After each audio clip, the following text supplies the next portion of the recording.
Kobieta, która matkuje smokom. Polka posiadająca certyfikat meksykańskiego ministerstwa. I nie jest to przypadek, bo nie tylko kocha ten kraj, ale jest opiekunką jednego z jego symboli. Na dywanik u złego ojca trafiła Emilia Grunwald, czyli smocza mama. Osoba, która wie, co wspólnego mają aksolotle z Deadpoolem. Witaj. Cześć, witaj. Zacznijmy po amatorsku. Po co chłodziarka aksolotlom? No przecież w Meksyku jest ciepło. No właśnie niekoniecznie, bo aksolotle występują pod miastem Meksyk, które znajduje się na wysokości około 2400 metrów nad poziomem morza, no w związku z czym jest tam chłodniej. No i zazwyczaj, mówię zazwyczaj, bo do czasu zmian klimatycznych, temperatury w Xochimilco utrzymywały się na poziomie no, do 17 stopni Celsjusza, więc aksolotle między innymi też przez te zmiany klimatyczne zaczęły mieć problemy ze zdrowiem i zaczęły po prostu ginąć w naturze. I w związku z tym również my musimy do hodowania ich posiadać chłodziarki, które będą nam schładzały systematycznie tą wodę, aby utrzymać jej temperaturę na odpowiednim poziomie. No dobrze, to już takie podstawy dla laika mamy. Prowadzisz stronę, na której jest napisane Służba Ratownicza Zwierząt, więc przed kim ratujesz aksolotle? Służba ratownicza zwierząt, bo Facebook dał tak dziwne rzeczy do wybrania, że właściwie stwierdziłam, że to jest chyba najbardziej odpowiednie. E, Przed czym ratuję aksolotle? Przed niewiedzą, przed ignorancją, przed ludźmi, którzy się nie zastanowią, zanim wezmą zwierzę do domu i postanowią posiadać je. Myślę, że to jest to, z czym najbardziej staram się walczyć i edukować, żeby coraz więcej ludzi miało świadomość tego, że nie jest to proste zwierzę w utrzymaniu, a później jest problem, bo jak już chcą się jego pozbyć, to nie ma gdzie. No właśnie widziałem ulotkę twoją. Axolotl to nie jest dobry pomysł na prezent i faktycznie jestem zaskoczony, że tak jak napisałaś, co roku wiele tych płazów jest kupowanych pod wpływem chwili, a następnie zostają oddawane. Naprawdę dużo ludzi kupuje jako takie zwierzątko domowe zabawkę. Tak, szczególnie dla dzieci, ponieważ pojawiły się one ostatnio w grach komputerowych, pojawiły się w ogóle wszędzie teraz jest pełno aksolotli i pluszaków i w jakichś sieciach marketów nawet można dostać pluszaki. Lego zrobiło nawet swój zestaw z aksolotlami. Także jest wszędzie ich pełno i dzieciaki są zafascynowane. No i rodzice bardzo chętnie im je kupują. Ale nie biorą pod uwagę dwóch rzeczy, że może trzech. Raz, utrzymanie tego zwierzęcia i rzeczy, których wymaga. Dwa, że są to zwierzęta nudne. I najczęściej po około roku kończy się na tym, że rodzic sam musi sprzątać akwarium, a dziecko nawet do niego nie zagląda. E, tak. I kolejna rzecz, że aksolotle żyją bardzo długo, bo żyją nawet do 15 lat. Więc wątpię, że dziecko, które dostało tego aksolotla, który jest taki nudny i praktycznie nic nie robi, będzie miało go przez 15 lat. Więc no, tak to wygląda. Do tej nudy i bycia pupilkiem, zwierzątkiem jeszcze wrócimy, ale takie podstawy, żebyśmy mieli za sobą, czy potrafisz oszacować, ile mniej więcej w Polsce jest aksolotli?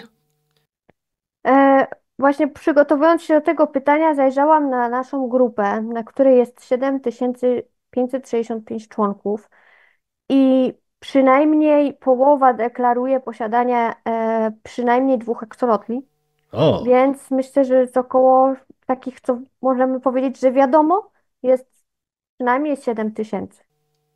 a no to Ale sporo, ja to myślę, że jest o wiele, wiele więcej, bo jest jeszcze dużo miejsc, o których nie wiemy, sklepy, które je gdzieś tam sprzedają. Ostatnio ktoś do mnie napisał w ogóle z jakiejś wsi, że gdzieś ktoś sprzedaje aksolotle w ogóle w złym stanie. I ja nawet nie wiedziałam, że w ogóle takie miejsce istnieje w Polsce, więc naprawdę na pewno jest ich o wiele, wiele więcej. A to jest ciekawe, bo spodziewałem się, że właśnie, że ta liczba będzie zaniżona jakaś, no skoro sama mówisz, są trudne w hodowli, nie są takimi zwierzętami pierwszego skojarzenia, no a dlaczego pytam ciebie? No jakby na to nie patrzeć, jako ta opiekunka zwierząt, chciałaś stworzyć przytułek, no i tu moje pytanie, kto trafia do takiego przytułku dla, jak to nazwałaś, aksolotli paliatywnych i geriatrycznych? Tak, trafiają najczęściej aksolotle, które ludzie na przykład się poddają. Zauważają, że leczenie go będzie trwało długo i zabierze dużo pieniędzy i jeszcze będą musieli kupić tą chłodziarkę, której nie mieli i tak dalej. E, Też trafiają bardzo stare, które już przechodziły wielokrotnie z rąk do rąk i wyglądają po prostu tragicznie. I nawet jak wystawiają gdzieś na jakichś stronach sprzedażowych czy coś, żeby się ich pozbyć, to nikt nawet nie chce ich, bo po prostu wyglądają tak, że no nie przypominają aksolotla. Ale też trafiają takie, które na przykład ludzie przez wiele lat hodowali i poświęcili im naprawdę dużo serca i miały naprawdę świetne warunki, ale jakieś koleje życie sprawiły, że nie mogli się już nimi opiekować, bo na przykład musieli wyjechać za granicę albo no jakiś po prostu życiowy powód i chcieli, żeby one po prostu trafiły na 100% w dobre ręce. Dużo takich aksolotli do ciebie trafia? Możesz, nie wiem, przedstawić kilku podopiecznych? Na przykład najstarszy dziadziuś, który będzie w tym roku kończył 12 lat. To jest taksolet, który właściwie nie wiadomo do końca jego historii, bo on przechodził już przez tak wiele rąk, że no, no tylko tyle co wiem, to był trzymany z rybami, które objadły mu skrzela, które już nie odrosły niestety. Jest strasznie pokiereszowany, ma po prostu bardzo cienką i popaloną skórę, bo były tam używane chyba wszelkie możliwe środki akwarystyczne w tym akwarium, ale trzyma się dzielnie i żyje cały czas, chociaż co jakiś czas dają znać jakieś zakażenia bakteryjne, bo jest bardzo wrażliwy. Jest też z takich ciekawych przypadków, na przykład Alma, która została mi przekazana, bo jej właścicielka nie mogła się dowiedzieć u weterynarza, co z nią jest. Ona cały czas się unosiła na wodzie i po prostu ona już straciła nadzieję, że ją wyleczy. Mówi lepiej, żeby trafiła w dobre ręce i do lepszych specjalistów. Więc no, z moim lekarzem weterynarii szukaliśmy przyczyny. Robiliśmy rentgeny, robiliśmy USG, ledwo co było widać na tych zdjęciach. Było widać jakiś przedmiot, ale był zbyt jasny, ciężko było rozróżnić, co to jest. No i po podaniu leków rozkurczających i przeciwbólowych po około 2 tygodniach po prostu wykupkała przystawkę od filtra. No i O przestała się unosić, kurczaki. bo to po prostu ten zator powodował gazy i przez to ona się unosiła. No to powiem ci, naprawdę mocna sprawa. Nie spodziewałem się tego. A czy ten wcześniejszy, ten weteran, o którym mówiłaś, to jest ten, którego na zdjęciach można było u ciebie oglądać, że tak faktycznie trochę Tak, bo poparzony? zdjęcia wszystkich rezydentów są w albumie na moim Facebooku podpisani jako rezydenci Refugio. Tam staram się uzupełniać właśnie ich historię, żeby można było przeczytać skąd i jak do mnie trafił. No to tych, którzy słuchają, zachęcam do obejrzenia, bo faktycznie widziałem, w jakim był stanie te zmiany, no to dobra robota. A teraz tak, powiedz mi, dlaczego nie jeździsz wszędzie ze swoimi pupilami? Między innymi dlatego, że no jak już mówiliśmy, temperatura. Ciężko jest w podróży utrzymać temperaturę. Druga sprawa, one bardzo się stresują, nie lubią zmian. One najlepiej się czują w swoim akwarium. Już sama podróż do weterynarza kończy się bardzo często pleśniawką, czyli wychodzą im takie jakby chmurki na skrzelach najczęściej przyczepione. Jest to po prostu grzyb, rodzaj grzyba, który wychodzi w momencie, kiedy spada im odporność. E, no i no właśnie na tyle je to stresuje, że po prostu no, bardzo szybko zaczynają chorować. Druga sprawa, ciężko jest unieruchomić aksolotla w trakcie podróży, więc najczęściej jak przewożę je na przykład do weterynarza, to robię to w lodówce turystycznej, żeby móc utrzymać temperaturę. No i one niestety w tej lodówce się obijają, tak? Jak samochód jedzie, staram się i tak zawsze jechać jak z jajkiem, ale wiadomo, nie jest łatwo. No i zawsze mimo wszystko jakieś otarcia czy coś po takiej podróży będą. No i kolejna rzecz, nie lubią też światła. Stresują się, kiedy tą lodówkę otwieram już u weterynarza na przykład. Więc po prostu podjęłam decyzję, że no nie będę ich stresować i nie będę ich zabierała na żadne pokazy czy wykłady, bo jest to dla nich za duży stres. Są to zbyt wrażliwe zwierzęta po prostu, żeby w ten sposób je no, męczyć. Szanuję podejście, ale wiesz, bo gdzieś można natknąć się w popkulturze na aksolotla, który ważony był w reklamówce. Stąd to takie pytanie, że ludzie mają jednak wiedzę popkulturową, myślą, że tak można i no a ty No, jednak ich nie no wozisz. nie. No to jest, no niestety, trudne zwierzę do transportu.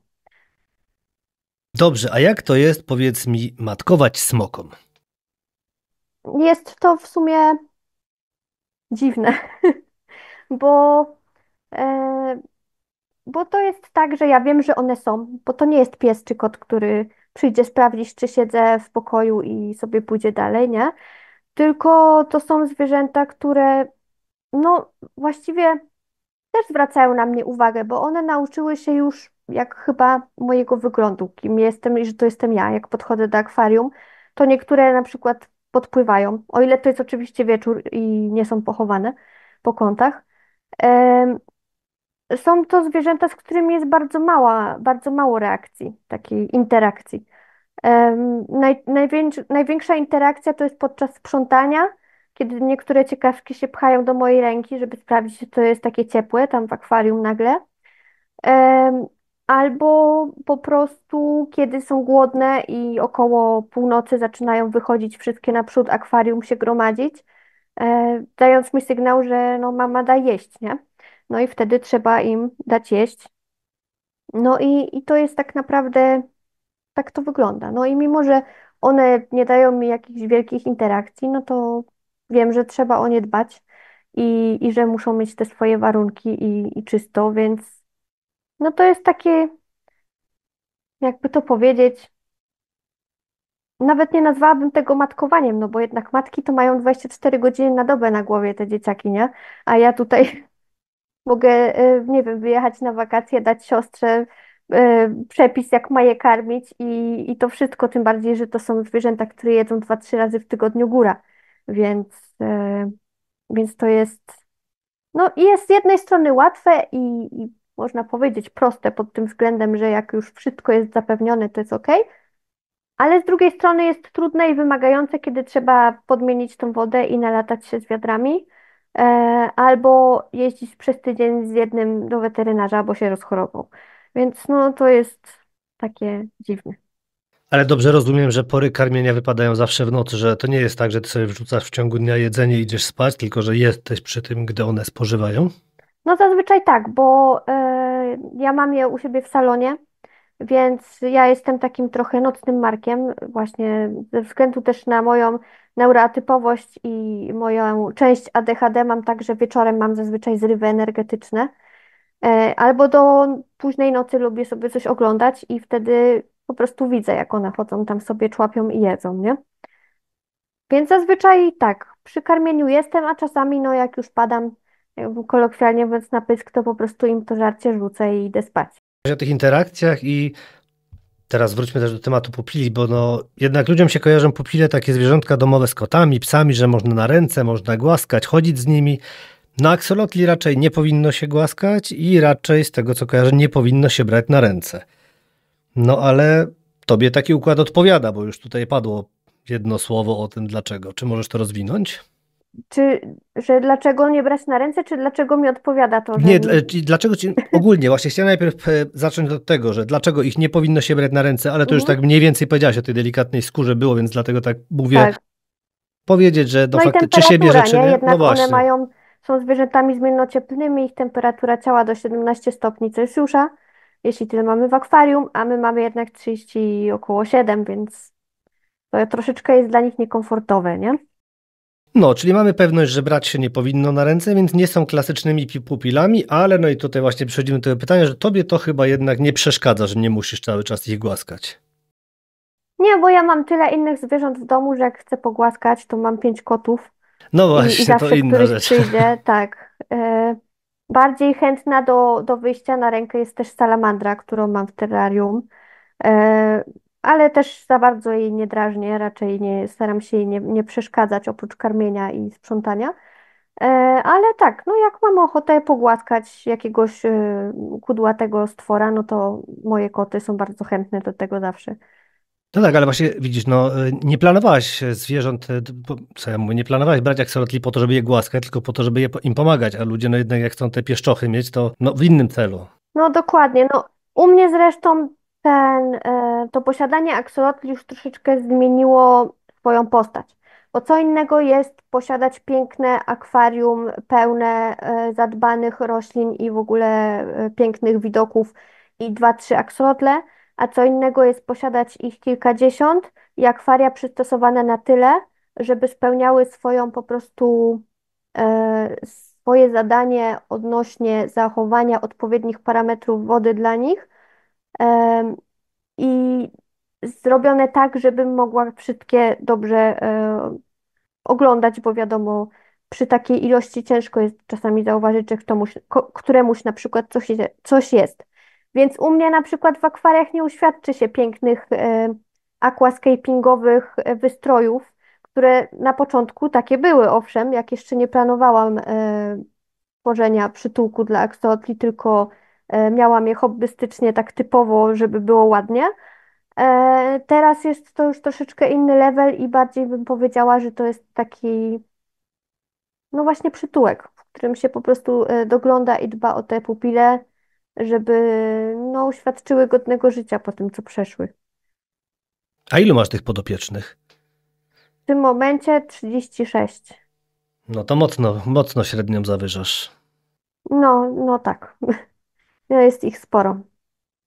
Okej, wiem, że nie są przytulaśne, więc przejdźmy tak w miarę gładko do pytania, w czym aksolotle przypominają osoby neuroatypowe?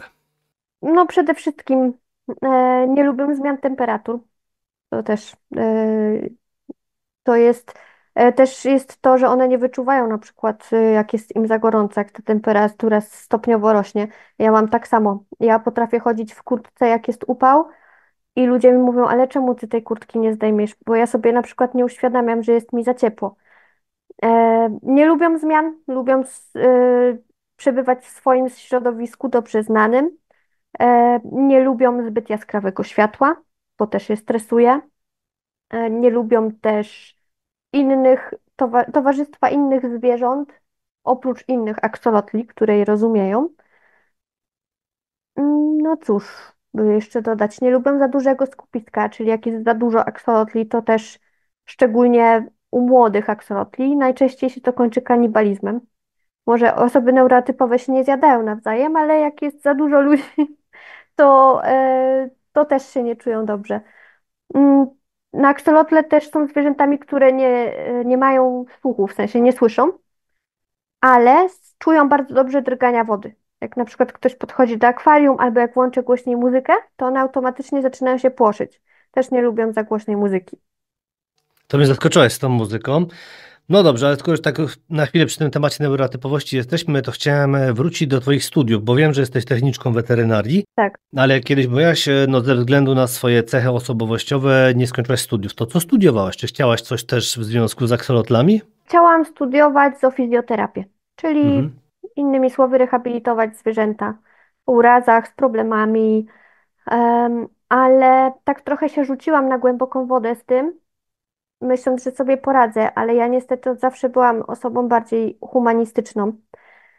Zawsze bardzo dobra z polskiego i języków, natomiast matematyka, chemia i to wszystko, mimo że było dla mnie fascynujące, to było dla mnie nie przeskoczenia. Plus jeszcze moja dyskalkulia. Więc niestety, kiedy pojawiły się przedmioty typu chemia, biochemia, biofizyka, to ja po prostu poległam i stwierdziłam, no nie, no nie dam rady i sobie po prostu to daruję. No ale pomocy zwierzętom sobie nie darowałaś i dalej to robisz.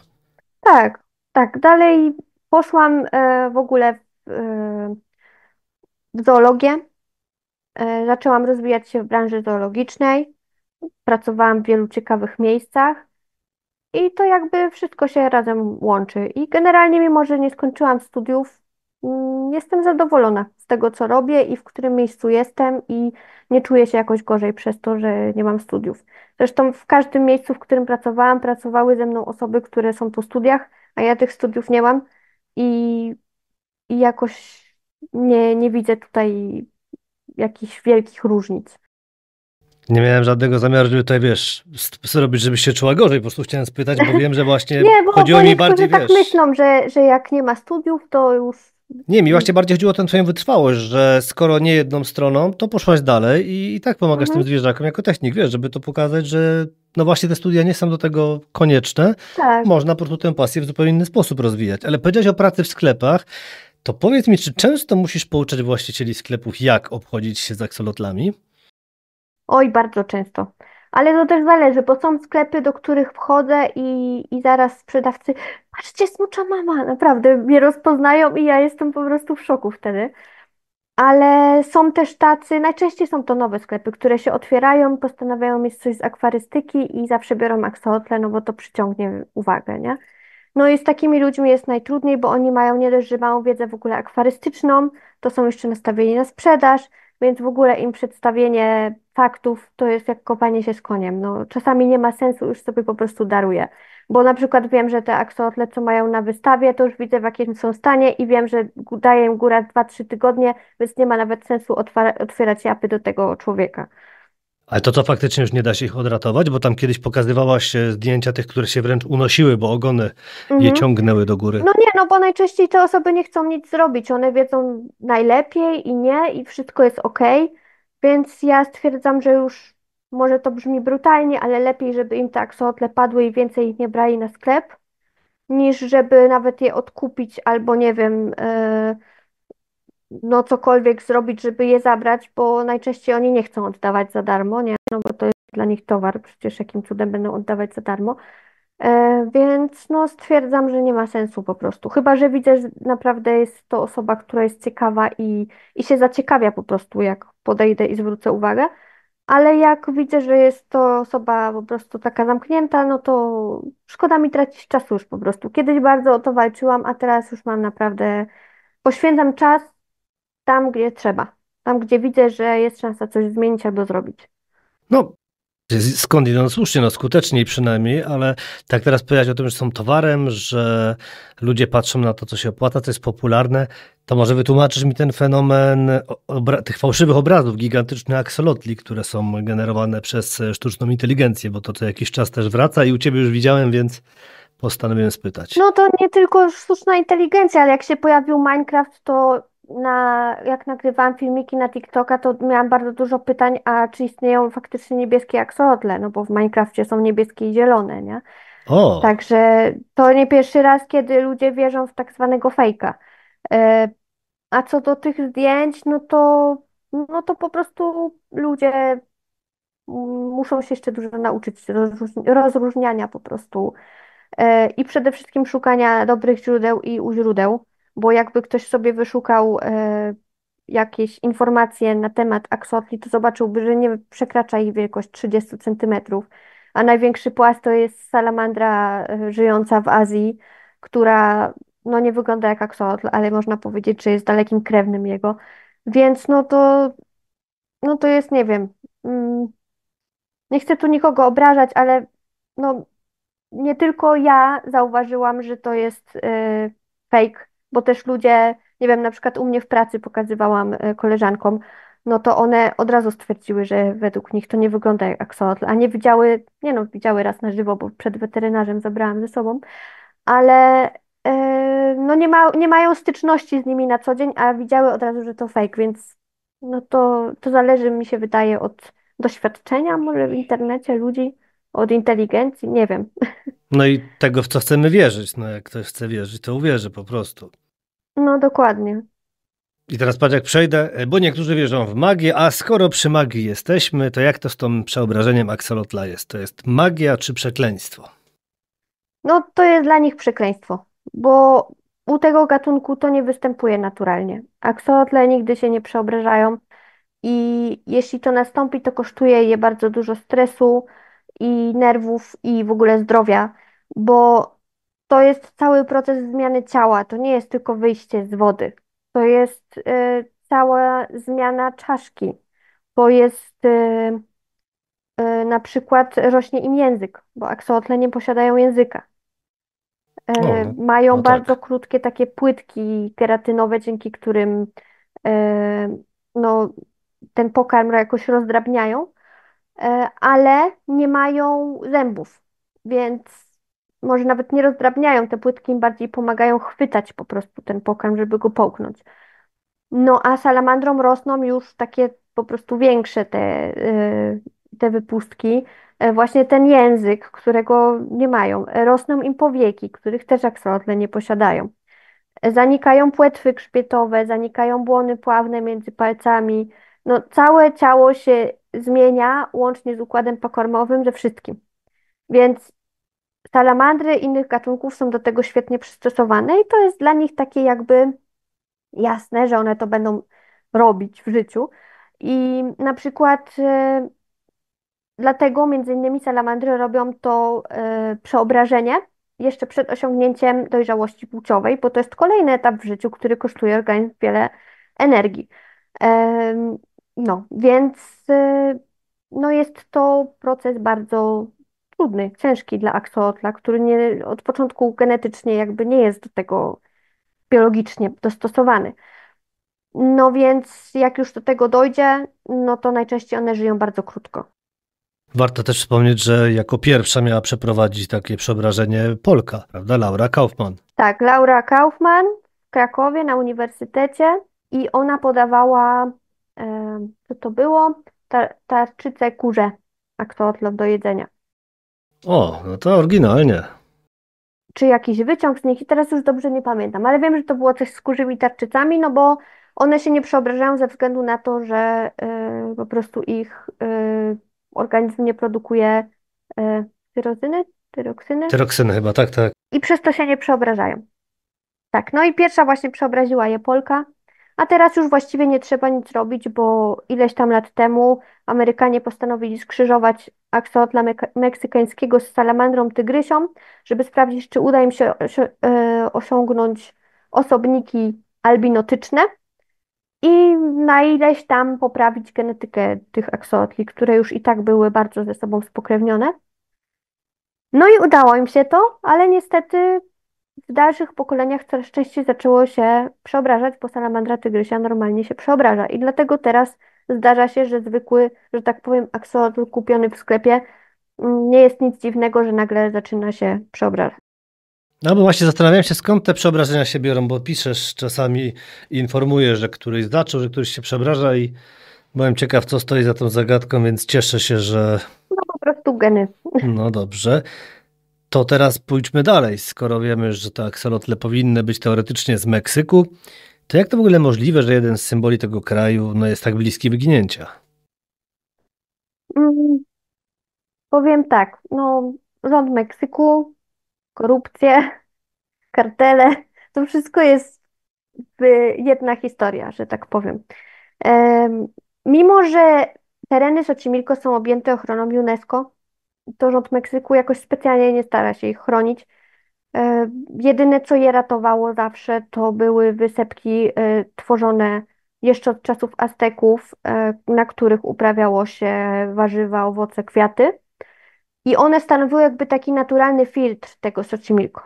Niestety wysepki stały się nieopłacalne, no bo już jedzenie można dostać w marketach. Więc zaczęto je likwidować i tworzyć boiska piłkarskie przede wszystkim. Bardzo dużo jest tam boisk piłkarskich, z których ścieki są zlewane do Xochimilco. E, W ogóle tam trafiają też ścieki z miasta. Jest to w tym momencie bardzo, są to wody bardzo zanieczyszczone. No i z jednej strony rząd Meksyku funduje Muzeum Axolotla w parku Chapultepec, a z drugiej strony nie reaguje w ogóle na apele doktora Zambrano z uniwersytetu, że za kilka lat Xochimilco wyschnie totalnie. I mimo wszystko zezwala na kolejne budowy kolejnych dróg, które powodują no po prostu to, że ludzie muszą osuszać te tereny, żeby budować kolejne drogi. Więc to jest takie bardzo niespójne. A no i wiadomo, jest tak, że z jednej strony niby ten rząd mówi, że zrobimy to i zrobimy tamto, ale później przyjdzie ktoś, da im w łapę, no dobra, to sobie weź ten teren i zrób tam kolejne boisko, jak chcesz, no bo mamy ich za mało, nie? I tak to wygląda. Dobrze, a jaki wpływ na kulturę meksykańską ma aksolotl? No ostatnio w ogóle zrobił się modny. To trzeba powiedzieć, że jak idzie się ulicami Meksyku, to wszędzie można dojrzeć aksolotle. Czy pluszowe, czy breloczki, w jakimkolwiek sklepie z pamiątkami. Wszędzie są aksolotle. Zaczęło pojawiać się bardzo dużo murali z aksolotlami. Jako, że on się tak rozpłynął na świecie, no to teraz Meksykanie zaczęli krzyczeć: halo, słuchajcie, ale on jest nasz, nie? No i tak to najczęściej wygląda. I z jednej strony wszyscy się zachwycają, ale z drugiej strony, jak już zaczynają mówić ludzie na temat tego, że jemu grozi wyginięcie, no to odwracają głowy i po prostu już ten temat ich nie interesuje, nie? Najważniejsze jest to, że można sprzedać ileś tam pluszowych maskotek i no także to też zależy od człowieka, no bo wielu Meksykanów nawet nie wie w ogóle, jak wygląda axolotl i gdzie on mieszka. Teraz dopiero zaczęli się dowiadywać, ale no to jest, no to jest ciężki temat taki trochę. Bardziej axolotl dla Meksykanów ma więcej jakby takiego znaczenia komercyjnego i marketingowego niż faktycznie jako brakuje tego spojrzenia przez nich, że to jest jednak bioróżnorodność i część natury, której jak zabraknie, no to im też zabraknie wody. Tak w skrócie. To tak skrótem, ale za popularyzacją aksolotli też stoją tacy fani jak ty, no bo pozwoliłem sobie drukować wasz rysunek Axolotle versus Deadpool, nauka o regeneracji. I tak faktycznie jest ta grafika, no Deadpool zrobiony na aksolotla wygląda naprawdę zacnie. To powiedz mi, co ma wspólnego ten Deadpool z aksolotlami? Znaczy ta grafika nie jest generalnie moja, ja tylko ją Nie, ja tak przetłumaczyłam. generalizuję, że jako właśnie wszyscy fani tam i Tak. dbający o aksolotle. Bardzo fajnie właśnie jeden z laboratoriów, które badają aksolotle pod kątem regeneracji właśnie stworzyli tą fajną grafikę. E, no i aksolotl, tak jak Deadpool, bardzo szybko się regeneruje. I tylko, że tak, Deadpool regeneruje się natychmiast, a axolotlowi może to zabrać do 70 dni. E, No i jest zwierzęciem, które potrafi zregenerować praktycznie całkowicie serce, mózg, wiele rzeczy, kończyny, skórę. Ale co jest ciekawe, że praktycznie nigdy nie są w stanie zregenerować skrzeli, jeśli ich zabraknie. Czyli tych takich pióropuszy po bokach, które mają, które służą im do oddychania. Jeśli stracą te same pióropusze, to one są w stanie odrosnąć, ale jeśli stracą całe te łuki skrzelowe, to najczęściej one w ogóle nie odrastają. Także to mają takie ograniczenia w przeciwieństwie do Deadpoola, który praktycznie wszystko może zregenerować. No tak, jak gdzieś natknąłem się na informację, zaraz znajdę, że pomijając te warunki, które mnie zaskoczyły, że są potrzebne odpowiednie warunki do regeneracji. Tak, tak, nie może pozostać w akwarium, bo po prostu jeśli jest to głęboki uraz, no to normalne jest to, że wdają się bakterie. Więc musimy Właśnie. zapewnić mu odpowiednią kwarantannę z czystym pojemnikiem, z czystą wodą, z odpowiednimi lekami, jeśli jest to uraz bardzo poważny i dopiero w ten sposób będzie w stanie się zregenerować. A czysta woda dla aksolotla to znaczy co? Bo pamiętam, że chyba miesiąc musi dojrzewać woda, nim go Tak, ale przewniesiemy. trzymając go w specjalnym kwarantanniku, który Mhm.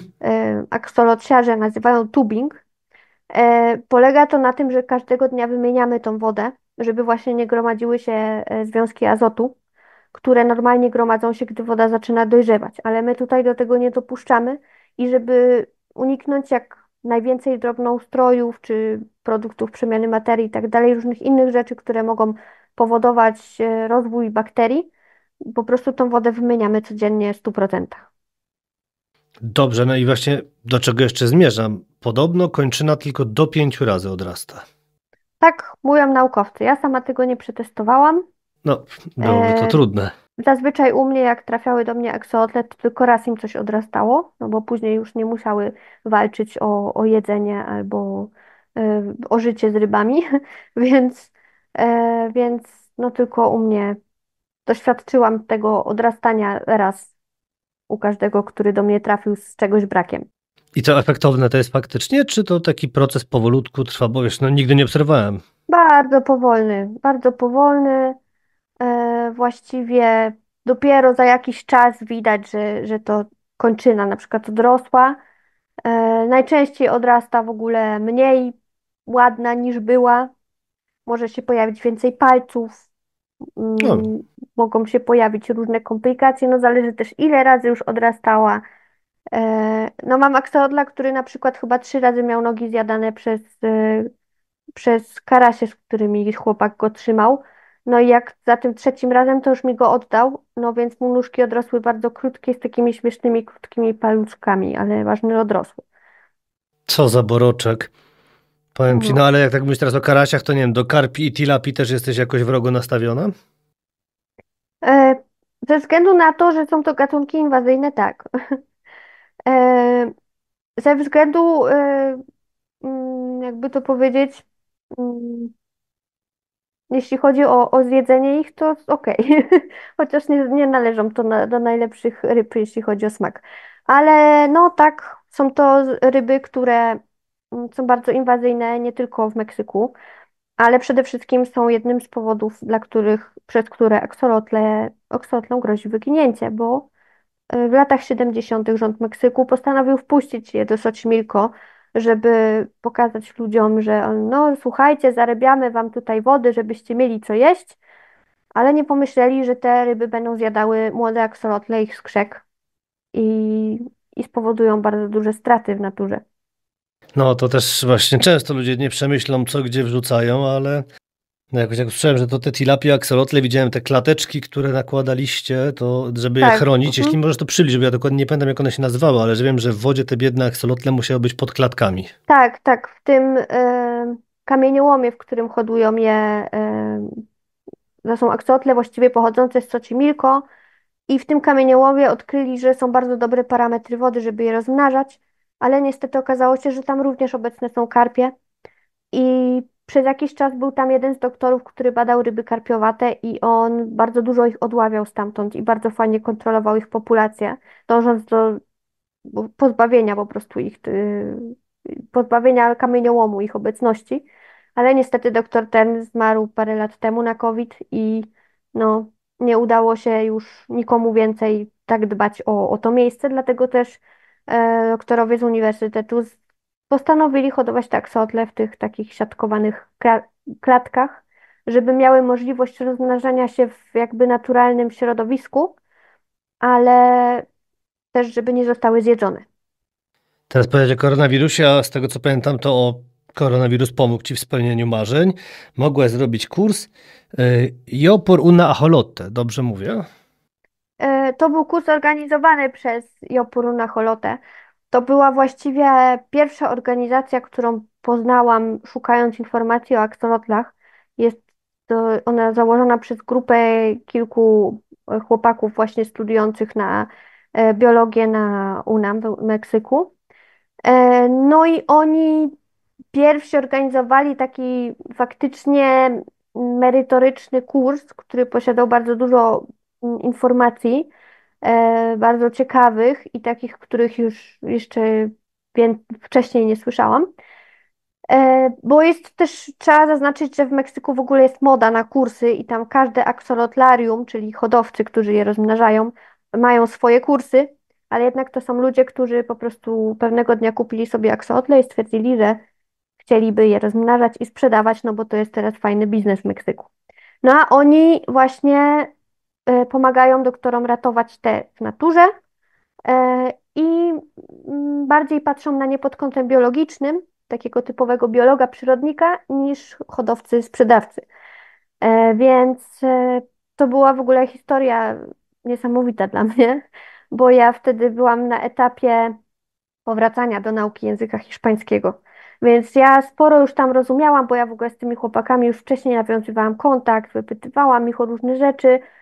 e, I no, trochę mi jeszcze to sprawiało trudności, ale wiadomo, pisać było łatwiej niż mówić jeszcze wtedy. I bardzo się bałam tego kursu, że będą zadawać mi pytania, bo tyle o ile rozumiałam, to ciężko mi było jeszcze sklecić odpowiednie zdanie. Więc ten kurs trwał prawie 4 godziny i siedziałam tam po prostu jak na szpilkach, starając się zrozumieć wszystko, co możliwe. Plus jeszcze, żeby mi nie zadawali pytań. A aż na koniec, jak doszedł etap pytań, to ja sama się wysilałam, żeby te pytania zadawać, bo nie mogłam usiedzieć w spokoju, więc łamanym hiszpańskim próbowałam im te pytania zadawać, ale bardzo fajnie mnie rozumieli i mi na nie odpowiadali, więc no, byłam bardzo zadowolona. No i to był taki mój pierwszy certyfikat, taki dyplom, który mówi o tym, że no, ta dziewczyna gdzieś tam u źródła starała się zdobyć informacje. U źródła, czyli w Meksyku, no i w końcu powiedz, czy naprawdę było tak, że wzięłaś kredyt, kupiłaś z dnia na dzień bilet do Meksyku i poleciałaś na ten uniwersytet? Tak właśnie zrobiłam. Tak właśnie zrobiłam. Bo to cały czas się odgrażałam, że ja do tego Meksyku pojadę, bo też wiem, że wszyscy mówią, nie przejmuj się tym, co ludzie gadają, ale wkurzało mnie to, że ludzie mi mówili, że a co ty możesz wiedzieć, ty nawet tam nie byłaś, ty nawet nie masz studiów, to też często słyszałam, nie jesteś żadnym biologiem. Ja mówię, no nie wytrzymam. Ja im pokażę, ja im wszystkim pokażę i po prostu i tak zrobiłam. W pewnym momencie tak usiadłam, mówię, zobaczę, ile kosztują teraz bilety. No i to był taki po prostu zryw, moment. Kupiłam te bilety i pamiętam, że miałam jeszcze wtedy 6 miesięcy oczekiwania na ten lot. A ja jeszcze wtedy, ja w ogóle nigdy nie leciałam samolotem w życiu. A tutaj czekał mnie lot 10-godzinny, jeszcze z przesiadkami. I byłam cholernie zdenerwowana, ale po prostu to całe podekscytowanie i to, że spotkam osoby, które tak cenię i wydawało mi się niemożliwe, że w ogóle je zobaczę w życiu, to po prostu to cały strach i to wszystko to minęło moment. Więc no to była jedna z najlepszych decyzji w życiu, które mogłam podjąć. I na pewno do Meksyku jeszcze wrócę, nie wiem jeszcze kiedy, ale na pewno wrócę, bo zostawiłam tam wielu przyjaciół i no jest to, no nie wiem, ja się tam czułam jak w domu. To jest mój taki drugi dom.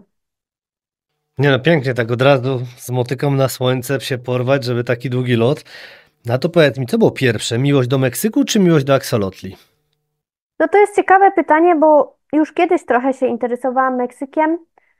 Jak w liceum studiowałam, uczyłam się e, historii sztuki, bo planowałam zdawać maturę z historii sztuki, iść bardziej w kierunku sztuki. Pamiętam, że nauczycielka włączyła nam film o Fridzie Kahlo i ja po prostu byłam zachwycona tymi kolorami i tym wszystkim. I wtedy zaczęłam więcej trochę czytać na temat Meksyku, ale gdzieś tam to się rozpłynęło. No i za jakiś czas znowu pojawiły się właśnie te aksolotle, a że ich historia jest związana ściśle z historią Meksyku, bo one już były znane od czasu Azteków. Em, I w ogóle zaczęło mnie bardziej się zainteresowałam kulturą, muzyką, plus jeszcze język hiszpański. Zaczęłam rozumieć więcej rzeczy stamtąd, bo jednak no, tam bardzo słabo ludziom mówią po angielsku, praktycznie w ogóle, więc hiszpański otworzył mi bardzo szeroko drzwi.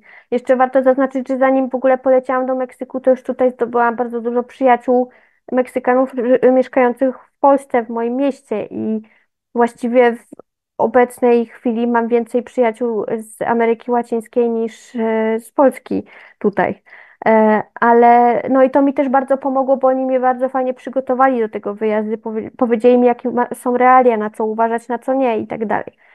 Mm, Więc no to wszystko było ze sobą tak bardzo połączone, że no nie była możliwa miłość do Axolotli bez miłości do Meksyku. Gdzie jeszcze w ogóle warto zaznaczyć, że no ja mając to ADHD i jeszcze też spektrum autyzmu, mam bardzo dużo zainteresowań, które się nagle gdzieś budzą i idą w różne miejsca. To na przykład zawsze bardzo interesowała mnie antropologia. W sensie ludzie, historia ludzi. Uwielbiam to na świecie, że ludzie są tak różni, że są tak różne kultury. Bardzo lubię poznawać nowe kultury, lubię poznawać od kuchni, od muzyki, od każdej strony. Więc, więc po prostu wyjazd tak daleko, gdzie jest tak dużo, tak inny świat i ludzie są tak inni, to było dla mnie po prostu no, niesamowite.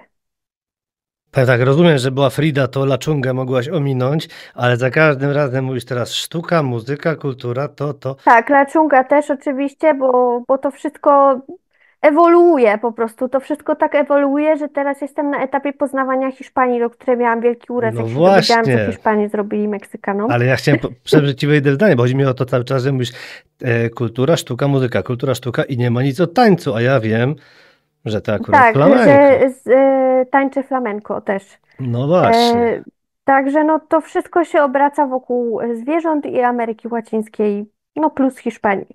więc no to wszystko jest, jak już mówiłam, ze sobą bardzo połączone. No tak, bo flamenko to jednak, o ile mnie pamięć nie myli, Romowie andaluzyjscy, bo kiedyś mieliśmy tutaj, Mhm, gościłem specjalistę od Andaluzji, dlatego tak chciałem z tym flamenko, ale dobrze, no to czyli nie wiesz, która miłość była pierwsza, rozumiem, że to się skorelowało, ale skoro przy tak. tej miłości jesteśmy, to jak wygląda miłość u Axolotli? U axolotli mm, miłość wygląda tak, że one, jak jest ich duża grupa, to one potrafią w ogóle się łączyć w pary i być ze sobą cały czas. W sensie, jak one tam dochodzi u nich do rozmnażania się, to potrafią robić to tylko z tą swoją parą, mimo że mają 10 innych do wyboru. Oprócz tego też badacze doświadczyli takiego ciekawego zjawiska, że wypuścili dwa aksolotle i one przez około 2 miesiące się w ogóle nie rozstawały ze sobą. Dotarły do miejsca, gdzie żyły jeszcze inne aksolotle i mimo to zostawały cały czas ze sobą. I to był samiec i samica. E, No i jeśli chodzi o sam akt u aksolotli, to wygląda to tak, że one najczęściej czekają do zachodu słońca i zaczynają tańczyć.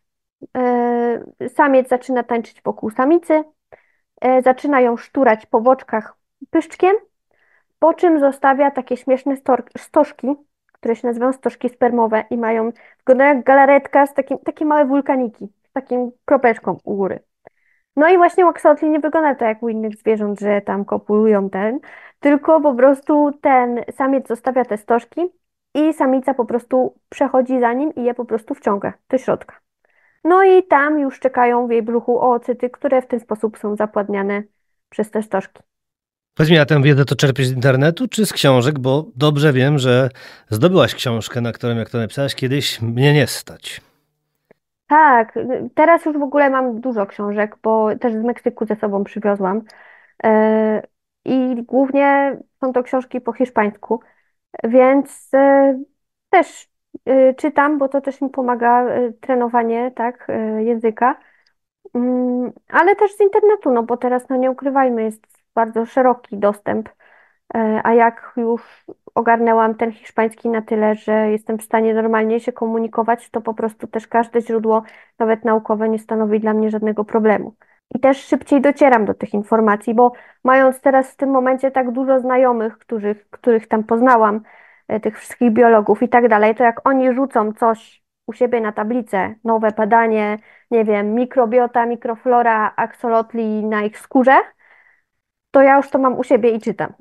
Więc Szanuję tę zajawkę, czyli tak, udało się zdobyć książkę, którą chciałaś, udało się ten kurs zrobić. Byłaś w Meksyku, no spełniasz te wszystkie swoje marzenia, to tak na zakończenie, jakie jeszcze marzenia pozostały ci do spełnienia? chciałabym poznać trochę Europy, bo tak szczerze mówiąc, za dużo nigdy nie podróżowałam, oprócz tego Meksyku. Wcześniej, jeszcze za czasów nastolatki, byłam we Włoszech. Ostatnio też na urodziny siostra sprawiła mi prezent bo moja siostra, bo w ogóle u nas w rodzinie są takie zajawki dziwne i moja młodsza siostra jest magistrem włoskiego, więc ona ma tak samo hopla na punkcie Włoch, jak ja na punkcie Meksyku, więc wyciągnęła mnie do Włoch, mówi musisz w końcu wyjść na świat. No i tak właśnie chciałabym poznać trochę więcej Europy, w końcu polecieć do Hiszpanii, bo też nigdy tam nie byłam. A też mam dużo znajomych od aksolotli, bo pomagam też prowadzić grupę hiszpańską w ogóle odnośnie hodowania aksolotli, więc tam dziewczyny też na mnie czekają, już od jakiegoś czasu mnie zapraszają. Ja właściwie w każdym kraju mam wszędzie znajomych od aksolotli i mogłabym wszędzie jechać i ich odwiedzać. Em, No i co jeszcze? No nic, święty spokój, bo już trochę jednak ostatnio życie mi pokiereszowało, miałam ciężkie takie momenty. I chciałabym po prostu teraz mieć spokój. No to cóż, pozostaje mi tylko życzyć ci spokoju no i później tego zwiedzania, żebyś mogła się dalej rozwijać, ty i twoje aksolotle. Znaczy oczywiście rozwijać, a nie przemiana, bo przemiana, wiemy, jest zła. Tak. Bardzo ci dziękuję i do następnej razy. Dziękuję bardzo.